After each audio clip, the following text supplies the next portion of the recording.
Good morning, everybody. Pastor Mark McDonald with First United Methodist Church. Again, we are in week 11, and now we're on day 4. Today, we find out about a new Greek word called Koinonia. And I remember when I first started hearing that, I was actually at a First United Methodist Church in Conway as a child.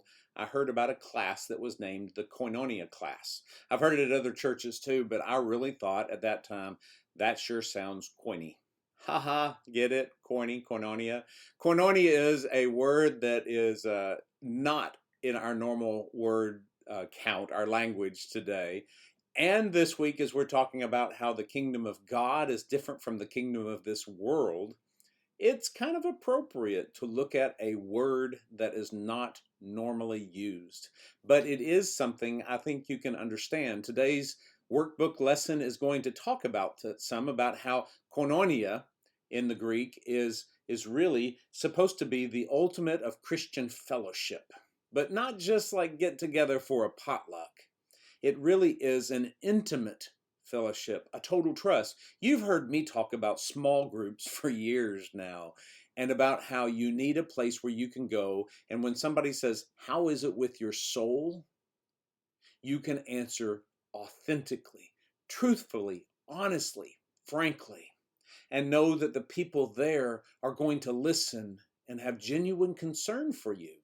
And so this is the goal of every church. This is the goal of every small group. This is the goal of every Christian, to find that kind of trust. Now, in the kingdom of the world today, trust seems to be kind of a scarce commodity, doesn't it?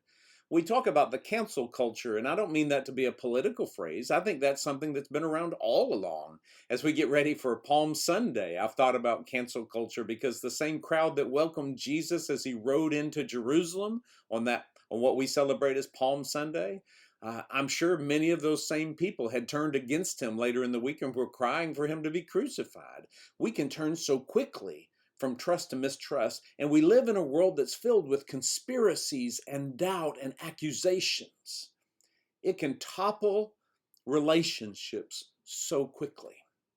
As a person of my own experience who has trouble trusting because a lot of people have broken that trust, I will tell you that a lot of the times my biggest struggle with trust comes inside the church.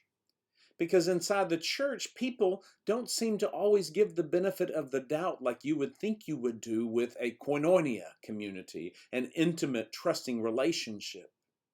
And so in those small groups that I encourage everybody to get part of, once we start to experience that, it transforms us.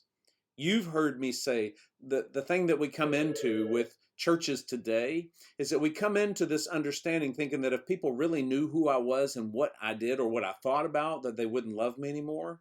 That in our true koinonia, that Christian community, when people find out those things, they love us even more.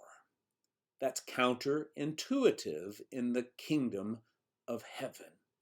So koinonia is a chance for us to start to say, we have to start learning how to trust one another in a way the world doesn't see very often. We have to give each other the benefit of the doubt. Quit gossiping and coming up with conspiracy theories and blaming people. We have to move from being independent of each other and even move beyond being dependent on each other to being interdependent, working together to not only survive this world, but to thrive and live in the kingdom of God.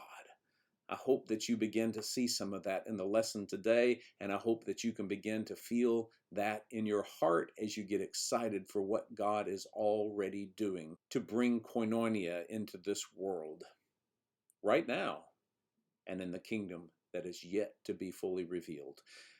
So today, be a blessing. Trust someone when they don't expect it.